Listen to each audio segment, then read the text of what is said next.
Alam mo, ang maging OFW, ang isa sa pinakamahirap na desisyon na gagawin mo sa buhay mo kung mag-a-abroad ka. Dahil kailangan mong mangibang bansa para sa pamilya mo. Sobrang mahirap mawalay sa pamilya kung alam niyo lang. Bawat minuto, bawat oras, bawat araw at bawat taon na hindi mo sila nakakasama.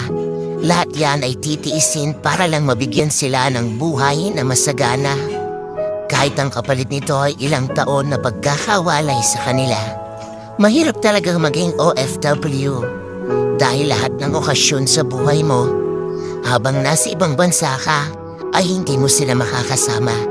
Nariyan ang graduation day, ang Pasko, bagong taon, at marami pang iba. Mag-isa mo itong haharapin.